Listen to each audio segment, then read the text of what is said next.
네, 우리 담는교회 예배 공동체에 나오신 우리 모든 성도님들을 진심으로 사랑하고 환영합니다. 우리 옆에 있는 분들에게 이렇게 인사하기를 원합니다. 저는 우리 권사님이 자랑스럽습니다. 우리 같이 이렇게 인사하기를 원합니다.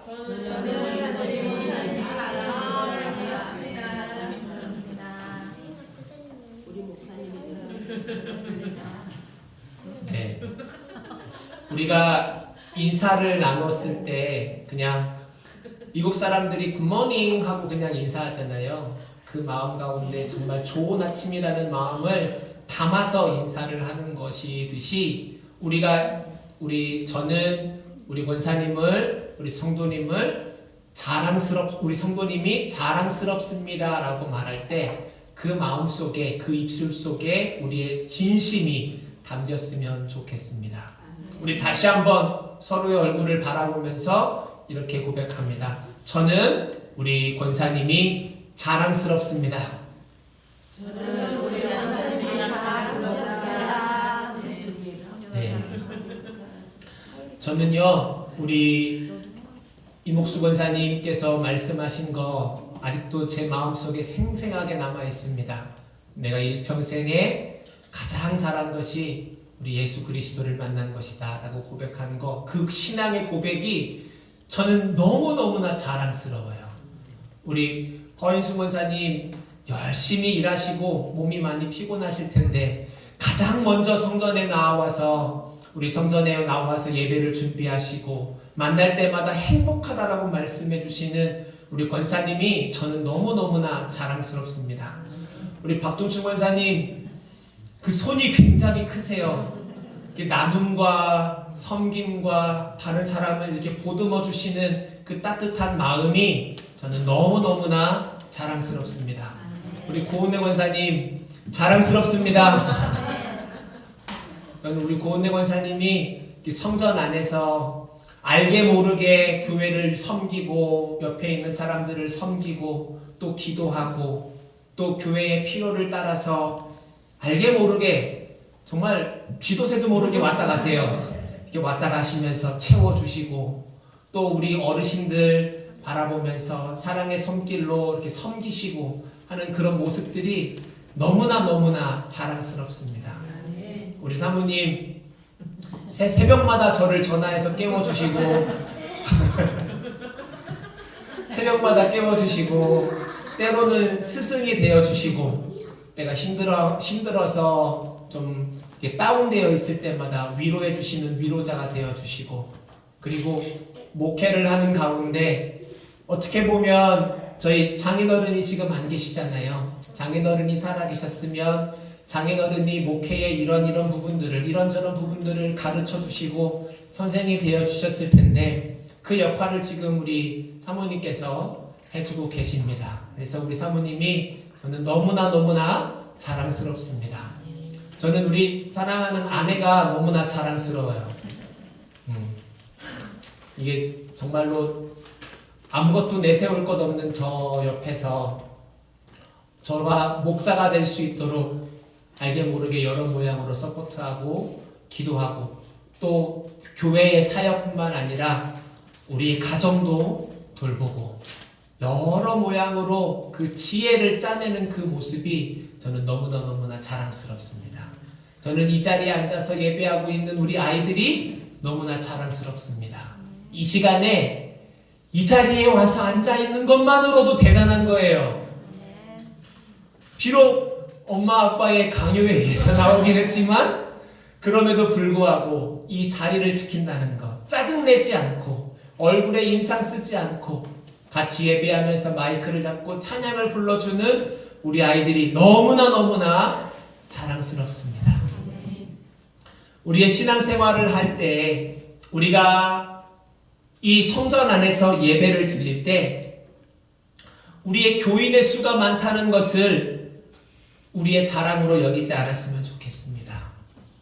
우리의 교회가 너무나 삐까뻔쩍하게 지어진 아름다운 교회라는 것을 자랑하지 않았으면 좋겠습니다. 우리 목사님은 말씀도 잘 전하시고 기도도 많이 하시고 우리의 목사가 우리 성도님들 앞에 있는 목사가 우리 성도님들의 자랑이 되지 않았으면 좋겠습니다. 우리 성도님들은 우리 이 자리에서 함께하는 내 옆에 있는 성도가, 내 옆에 있는 사람이 우리 성도님들의 자랑이 되어 주셨으면 좋겠습니다. 그러실 수 있으시죠? 우리는 서로의 자랑이 되기를 원합니다.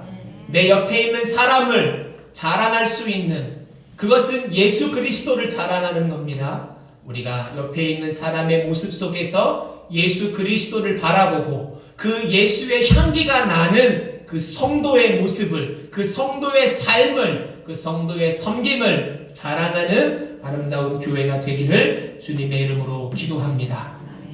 오늘 본문 말씀에 감사한다, 자랑한다 이런 단어가 나와요.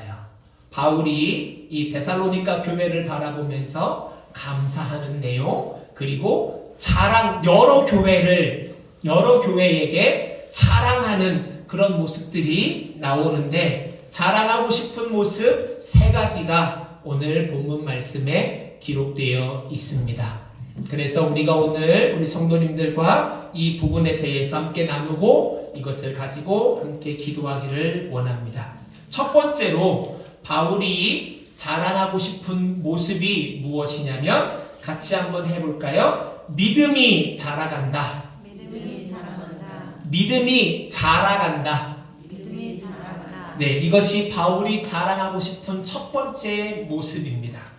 우리 성도님들, 우리가 본문 말씀에 기록되어 있는 것, 믿음이 자라간다는 말을 어떻게 이해하십니까?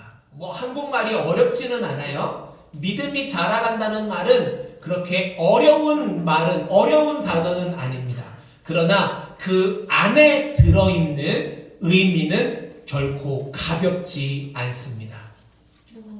우리 성도님들, 이 단어를, 이 문장을, 이 의미를 오늘 명확하게 알고 돌아가시기를 바랍니다. 믿음이 자라간다는 말은 성숙한 그리스도인이 되어간다는 말이에요. 동의하십니까? 믿음이 자라간다는 것은 성숙한 그리스도인이 된다는 말입니다. 믿음이 자라간다는 말보다 성숙한 그리스도인이 되어간다는 말이 더 쉽죠. 근데 우리 성숙한 그리스도인이라는 건 또 뭔가요? 이것도 알아야 돼요. 성숙한 그리스도인이라는 이 단어는요, 두 가지의 의미로 저는 보는데, 첫 번째는 성숙한 그리스도인이 되면 내가 미숙함 가운데 있을 때 하지 못했던 것을 할 수 있는 상태가 됩니다. 맞죠? 내가 성숙한다면 내가 미숙함 가운데 어렸을 적에 감당하지 못하는 것들을 감당할 수 있는 사람이 된다는 거예요.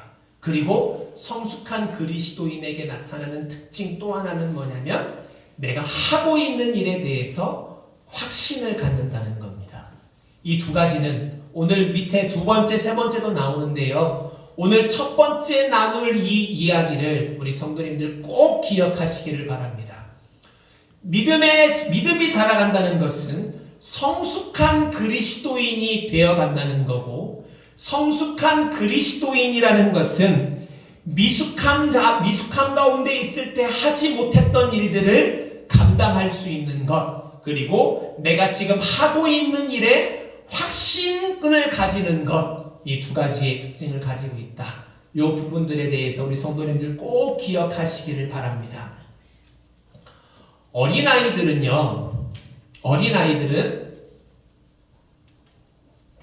특히나 지금 이 자리에 나와서 하나님을 예배하고 있는 이 하나님의 백성, 하나님의 자녀들 맞죠? 우리 온유, 하준이, 하예리 하나님의 자녀고 하나님의 백성 맞죠? 우리 아이들이 한번 대답해 볼까요? 여러분은 하나님의 자녀입니까? 아멘? 우리 하준이는 하나님을 사랑합니까? 맞아요. 우리 하준이가 하나님을 사랑한다고 대답해 줬어요. 그런데 하나님을 사랑하는데 지금 이 시간에 예배 드리는 거 즐거우세요? 이거는 대답을 못 하는군요. 이런 거예요. 우리 아이들은 저는 하나님의 자녀들이라고 믿습니다.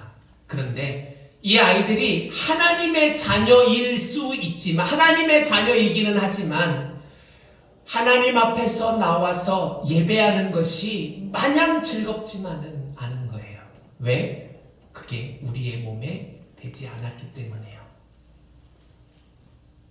우리가 신앙생활을 하는 가운데 내가 하나님의 자녀라는 것들을 분명하게 인지하고 있고 그것을 믿고 살아가고 있지만 그리스도의 장성한 분량까지 성장한 사람들이 감당하고 있는 그 삶에 도달하지 못하는 것을 우리는 볼 때가 있습니다. 그것이 전도일 수도 있고요. 그것이 섬김일 수도 있고요. 그것이 사랑일 수도 있고 그것이 예배일 수도 있습니다. 그것이 기도 생활일 수도 있습니다. 우리의 신앙생활 전반에 필요한 모든 부분들을 돌아보면 내가 장성한 분량까지 성장한 부분들도 있을 수 있지만 그렇지 못한 부분들도 있을 수 있다라는 겁니다. 바울은 이 데살로니가 교회의 성도들의 모습을 바라보면서 과거에 알던 그 성도님들의 모습이 아니라 이전보다도 훨씬 더 하나님의 것들을 사모하고 예배하기를 사모하고 예배 가운데 즐거워하고 우리 성도님들과 함께 어우러져서 함께 신앙생활하는 것을 즐거워하는 모습을 보았을 것이라고 확신합니다. 그리고 그 모습을 바라보며 믿음이 자라가고 있구나라고 말했을 것이라 저는 확신합니다. 우리 성도님들도 이 바울이 바라본 데살로니가 교회의 성도님들의 모습처럼 이전의 내 모습과 지금의 내 모습을 비교해 보았을 때 훨씬 더 성숙한 그리스도인이 되어 있는 자신의 모습을 발견하는 우리 성도님들이 되시기를 주님의 이름으로 축원합니다.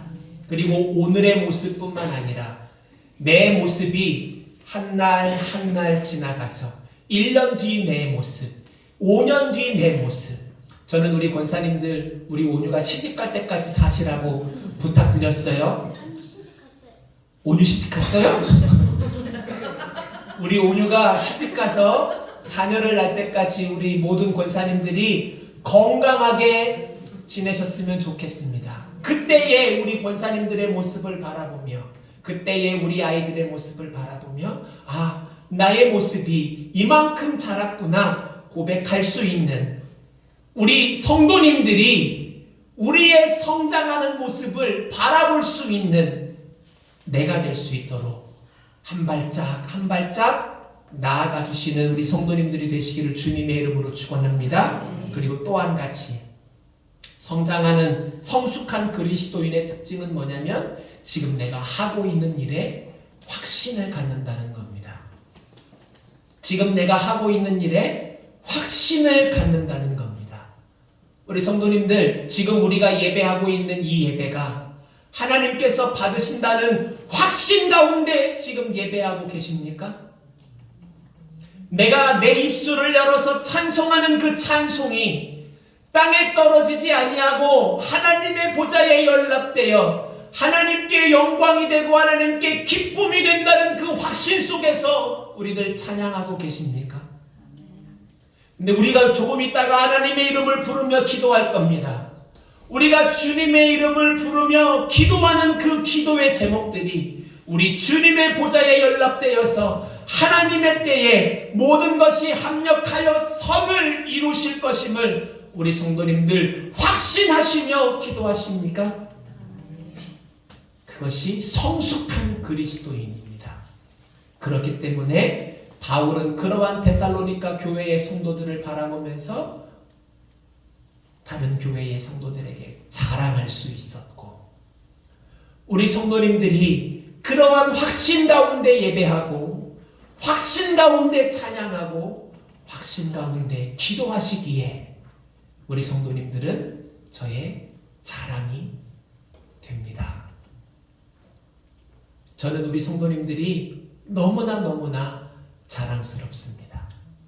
그리고 그 자랑스러움이 날마다 더해갈 수 있도록 우리가 더 노력하는 성도님들이 되어주시기를 주님의 이름으로 기도합니다.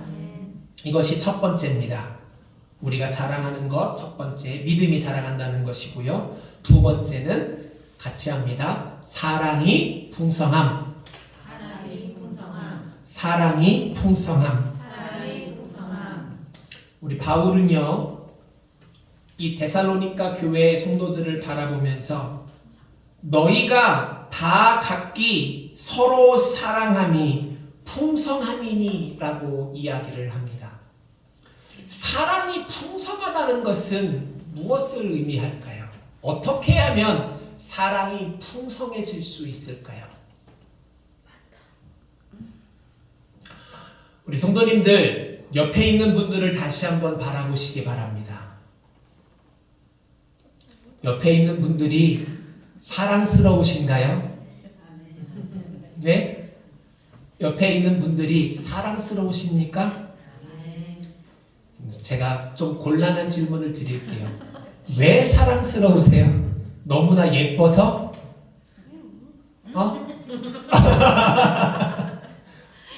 옆에 있는 분이 너무나 예뻐서 사랑하는 마음이 막 뭉게뭉게 생기십니까? 아니면 내가 그 옆에 있는 사람을 통해서 이 땅에 살면서 엄청난 덕을 받기 때문에 그분을 바라보면서 사랑의 마음이 뭉게뭉게 솟아나십니까? 그럴 수도 있지만 아닐 수도 있는 거예요. 내 옆에 있는 분들을 바라볼 때 내가 사랑의 마음이, 사랑의 감정이 생긴다는 것은 상대방이 어떠함 때문에, 상대방의 어떠함 때문에 사랑하는 마음이 생기는 게 아닙니다. 적어도 교회에서는요. 우리 성도님들 분명히 기억하십시오. 내가 상대방을 사랑하는 것은 상대방의 상태가 어떠함 때문에 사랑하는 것이 아니에요. 그 사랑의 출발점은 어디에서부터 시작이 되는 거냐면 바로 내 안에서부터 출발되는 겁니다. 그런데 그 내 안에서부터의 그 출발됨이 그냥 내 안에 있는 사랑을 그 사람에게 나누어 주는 것이 아니라 내가 먼저 사랑을 받았기 때문입니다. 기독교에서는요, 우리가 먼저 하나님을 사랑하지 못했습니다. 우리가 먼저 하나님을 알지 못했습니다. 그리고 내가 먼저 손을 내밀 수가 없었어요. 이것은 성경에 나와 있는 원리입니다. 내가 내 옆에 있는 사람을 사랑할 수 있는 이유는 내가 감당할 수 없는 사랑을 먼저 받았기 때문임을 고백하는 우리 성도님들 되시기를 바랍니다. 예수 그리스도께서 우리 성도님들을 사랑하십니다. 예수 그리스도께서 우리 성도님들에게 갚을 수 없는 은혜를 먼저 베푸셨습니다. 내가 그 은혜의 깊음 가운데로 나아가면 나아갈수록 예수 그리스도의 사랑을 내가 경험하면 경험할수록 내 옆에 있는 사람을 더 많이 사랑할 수 있게 됨을 믿으시는 우리 성도님들 되시기를 바랍니다. 내 옆에 있는 사람을 사랑하는 근거가 어디에서 나옵니까? 바로 내가 받은 예수 그리스도의 사랑에서 나오는 줄로 믿습니다. 내가 경험한 주님의 은혜에서 나오는 줄로 믿습니다. 그렇기 때문에 우리 성도님들은 주님의 축복의 통로이십니다. 하나님의 사랑의 통로이십니다. 내가 사랑의 통로가 되어서 하늘로부터 흘러내려오는 그 은혜와 그 사랑이 내 옆에 있는 사람에게로 흘러가는 거예요. 흘러가는 겁니다. 저는 우리 교회가 정말로 나눌 것이 풍성한 교회가 되기를 바라요. 빈 껍데기 깡통 소리가 나는 교회가 되지 않기를 바랍니다. 나눌 것이 있는 교회, 줄 것이 있는 교회, 그것이 사랑이든 그것이 섬김이든 물질적인 도움이든 상관없이 그것이 무엇이 됐든 나눌 것이 있는 교회, 줄 것이 있는 교회, 우리 교회가 되기를 주님의 이름으로 축원합니다. 주님의 사랑에 더욱더 목매어하는 우리 성도님들 되어 주십시오. 그래서 많이 나눌 수 있는 우리 성도님들 되기를 바랍니다. 마지막 세 번째입니다. 마지막 세 번째, 바울이 이 데살로니가 교회가 자랑스럽다라고 말한 그 세 번째는 뭐냐면요. 같이 합니다. 환난 속에 인내함. 환난 속에 인내함. 환난 속에 인내함. 환난 속에 인내함. 환난 속에 인내함은요. 이건 정말로 쉽지 않은 일입니다.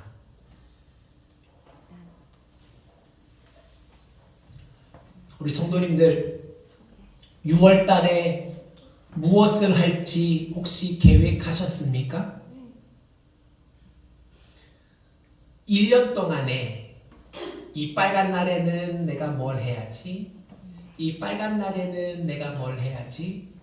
사람은 계획 가운데서 살아갑니다. 그 계획의 개수가 적을 수도 있고 많을 수도 있지만 사람은 계획을 하면서 살아갑니다. 근데 그 계획함이라는 것은 좋은 일을 계획하는 거예요. 이날은 우리 엄마의 생일이니까 내가 우리 엄마를 만나러 가야지. 이날은 우리 남편이 휴가를 받는 날이니까 우리 가족들과 함께 여행을 가야지. 우리가 계획함을 가만히 돌아보면요. 전부 다 즐거운 일, 좋은 일, 행복한 일입니다. 우리 성도님들 불행한 일을 계획하면서 행하십니까? 나는 오늘 울어야지. 나는 오늘 교통사고 당해야지. 이러면서 당하는 사람이 있을까요? 없어요. 즐겁고 좋은 일은 우리가 계획하지만 불행한 일과 어려운 일과 아픈 일은 예고 없이 우리에게 찾아옵니다. 그렇죠? 이 불행한 일들은, 우리의 마음을 아프게 하는 일들은 아무런 예고 없이 우리에게 찾아와요. 근데 우리 성도님들은 우리에게 찾아오는 그 예고 없이 찾아오는 그 불행들이 우연으로 다가온다라고 믿으면서 생활하십니까? 우리는 신앙생활 가운데 그렇게 고백했으면 좋겠습니다. 하나님의 통제 아래서 벗어난 일은 아무것도 없다. 하나님의 계획에서 벗어난 일은 아무것도 없다. 제가 이렇게 말할 수 있는 근거가 뭘까요? 예수님께서 말씀하셨습니다. 하나님께서 허락지 않으시면 참새 한 마리도 땅에 떨어지지 않는다. 내 아버지께서 허락지 않으시면 이 참새 한 마리도 팔리지 않는다. 이것은 예수님의 말씀입니다.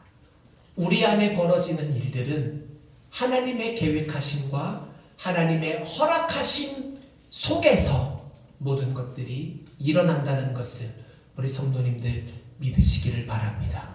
그런데 그것이 때로는 우리의 아픔이 될 수도 있어요. 그것이 때로는 우리를 힘들게 만들 수도 있어요. 우리의 신앙생활을 어그러뜨려 놓을 수도 있고, 내가 하나님의 이름을 부르며 기도할 그 힘마저 뺏어버릴 수도 있습니다. 내가 성전을 찾을 그 힘마저 빼앗아버릴 수도 있어요.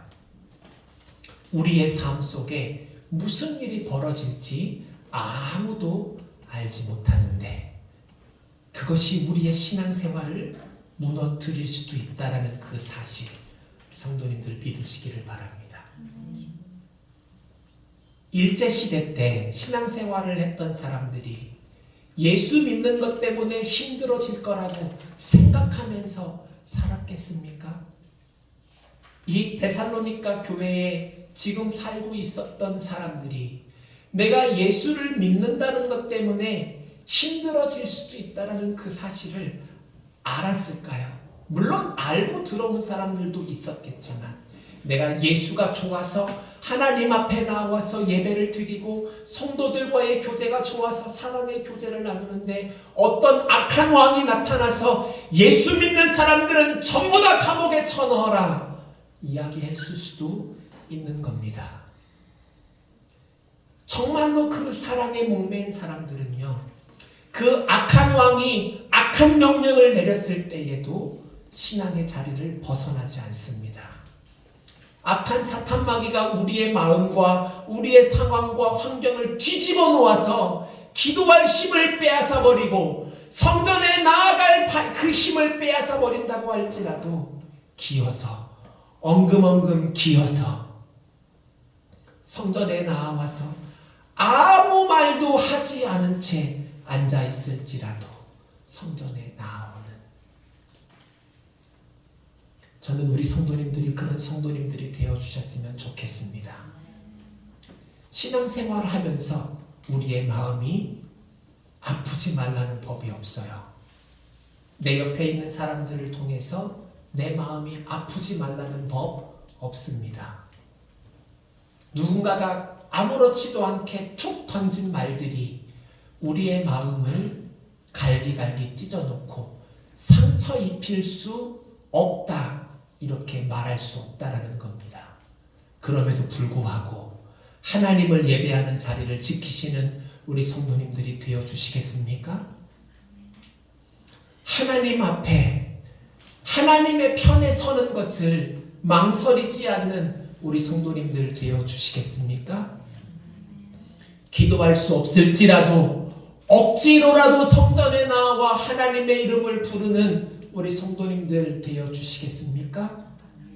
성전에 나올 힘조차 다 잃어버렸지만 그럼에도 불구하고 기어서라도 이 성전에 나오는 우리 성도님들이 되어 주시겠습니까? 그것이 환난 속에 인내하면서 살아가는 성도의 모습인 줄 믿습니다. 우리가 걸어가는 터널이 비록 길지라도, 끝이 보이지 않는 터널을 우리가 지나간다고 할지라도 우리가 그 터널 속에서도 생명의 길을, 믿음의 길을 내려놓지 않고 포기하지 않고 계속 갈 수 있는 이유는 주께서 우리와 함께 하시기 때문임을 믿으시기를 바랍니다. 두려워하지 말라, 내가 너와 함께 함이니라. 놀라지 말라, 나는 너의 하나님이 됨이니라. 내가 너를 굳세게 하리라. 참으로 너를 도와주리라. 나무로 나의 의로운 오른손으로 너를 붙잡으리라. 우리 주님께서 말씀하십니다.